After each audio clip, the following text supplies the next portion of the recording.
Pokja Sehat Kelurahan fungsinya itu yang pertama kelembagaannya, karena Pokja ini tanggung jawabnya di kelembagaan.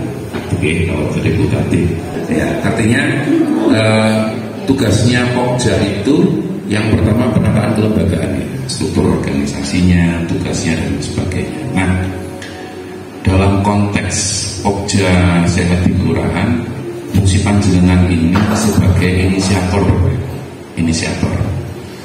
Kalau Pokjanya disuruh pelajari 9 tatanan itu kira-kira ya dulu ya. Nyambut kayak pemain lagi kayak Pak RW, kali Mas Pak RT, kerjaan apa lagi ya gitu ya. Nah, tapi yang saya lihat Pak RT, LPMK, PKK gitu ya, Linmas itu orang-orang yang sama gitu. Kalau Pak RW di sini kira-kira bosan loh aku. Gimana gitu ya. Bosan lihat saya maksudnya. Nah, artinya bahwa rata-rata anggota Pokja Sehat itu adalah anggota lembaga kemasyarakatan. Menurut saya ini jadi lebih mudah Bapak Ibu. Kenapa? Saat panjenengan bisa memahami fungsinya Pokja Sehat Kelurahan, maka panjenengan bisa lebih mudah untuk mengedukasi masyarakat. Pokja Sehat atau Kota Sehat itu tidak hanya bicara tentang kebersihan, tidak hanya bicara tentang kesehatan, tapi bicara tentang perubahan perilaku, Bapak. Ya, perubahan perilaku. Contoh, saya nggak tahu di Kasim ini apakah sudah ada gerakan pilah sampah, memilah sampah organik dan non organik. Nah, kalau sudah ada, ayo didorong lagi, gitu ya, memisahkan sampah organik dan non organik. Kenapa saya bilang ini hal sederhana? Saya pernah jadi ketua RT Bapak Ibu. Di kampung saya, Nun Sewu yang saya jajar, yang notabene secara SDM itu harus dianggap giat-giat gitu. Kami menyiapkan 2 ton sampah organik, sampah non organik. Hanya bertahan sebulan. Setelah itu hilang kabeh tong sampah. Dihilangkan. Artinya bahwa fungsi Pokja Sehat itu mengedukasi, mendorong perubahan perilaku. Ya. Saat kita sudah memilah sampah, maka tatanan terkaitan dengan kebersihan Pak ya, Pak Noradi, sampai lagi bisa. Itu kita akhirnya punya semangat mengurangi jumlah sampah yang masuk ke TPA. Pertanyaannya, terus sampah non organiknya diapain Pak? Nah, saya nggak tahu. Kalau yang dikasih sudah ada aktivitas composting, tiba-tiba dia berarti belum.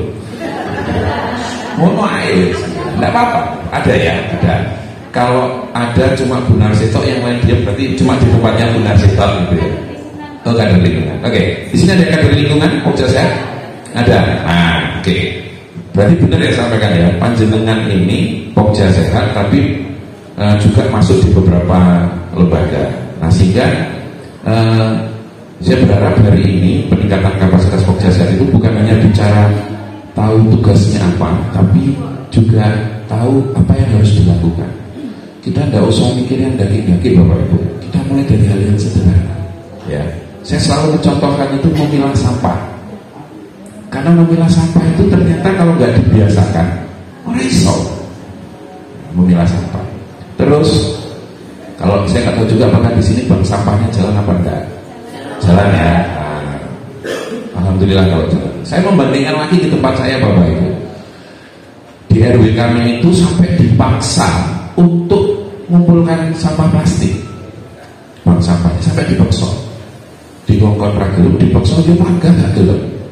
Susah, akhirnya hanya beberapa orang yang istilahnya bergerak sampai dodok-dodok. Ada sampah plastik yang perlu kami ambil.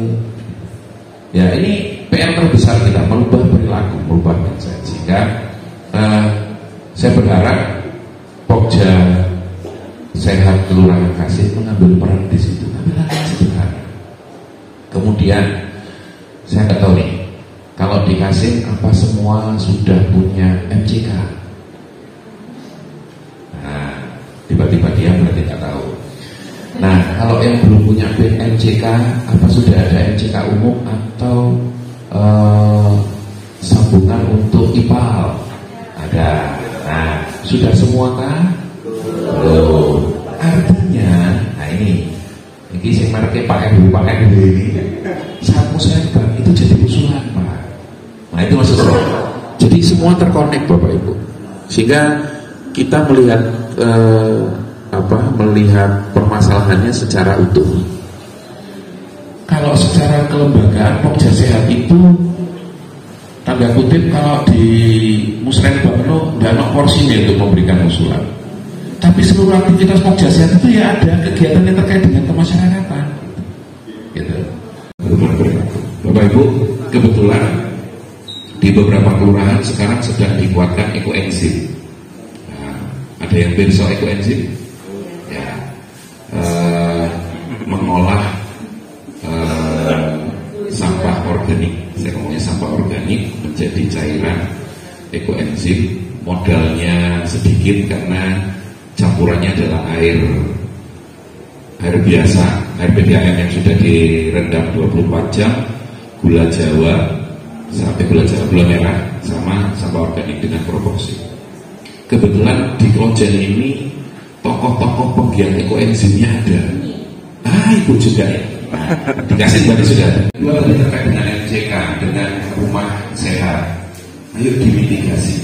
Pokja itu mana sih rumah-rumah yang belum punya MCK yang secara lingkungan kurang sehat, kerjasama dengan teman-teman puskesmas ya.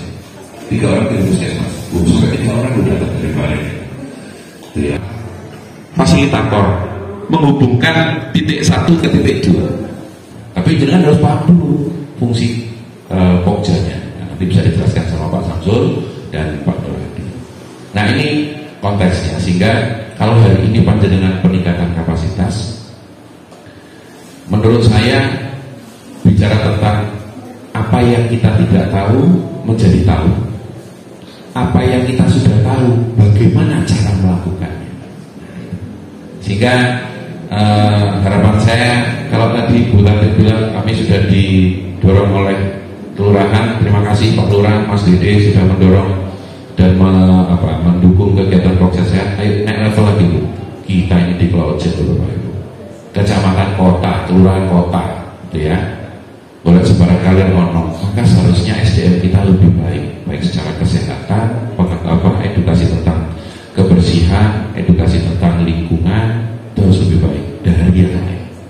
Nah ini saya mendorongnya seperti itu, sehingga harapannya Kasih bisa menjadi contoh buat kelurahan yang lain. Statement ini selalu saya sampaikan di 11 kelurahan, ya. Tidak perlu mikir sih laki-laki, lakukan dari hal yang sederhana, gitu ya. Pahami bahwa Pokja Sehat ini seperti sumbo, besok sumbo ya, pewarna, bukan keluarga sumbo, keluarga kan bau. Nah, sumbo, sehingga dimanapun di situ ada air, jenengan mewarnai, memberikan edukasi, memberikan mengingatkan. Apa itu Pak? Bisa, angel tapi warga sing pengku, gitu ya. Warga kita banyak yang pengku, sing cuek, sing nggak peduli, sing nggak kenal tonggone, kan begitu. Tapi itu bagian dari yang kita lakukan. Saya mengugemi Bapak Ibu, sekeras apapun batu, kalau ditetesi air bolak-balik, terus menerus bolong, pecah.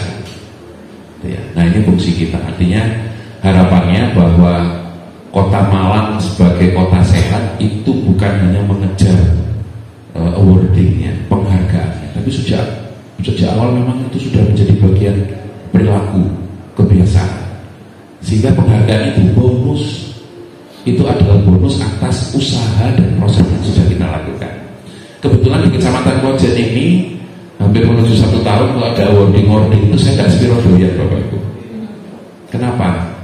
Emang kita menerima manfaat apa sih? Masyarakat menerima manfaat apa sih kalau kita dapat penghargaan? Saya menerima manfaat itu camatin toh, lurahin toh. Wah, lurahnya bagus, camatnya bagus. Masyarakatnya dapat manfaat kan? Oh, penghargaan apa sih Pak? Saya tidak tahu. Ya. berharap bahwa konteks kota sehat, konteks kecamatan sehat, konteks kelurahan sehat itu dibangunnya dari bawah, dibangunnya dari kesadaran. Bahwa bila nanti penghargaan kita itu merasakan, oh iya, Klojen kasih layak, kenapa? Saya merasakan manfaatnya, masyarakat merasakan manfaatnya.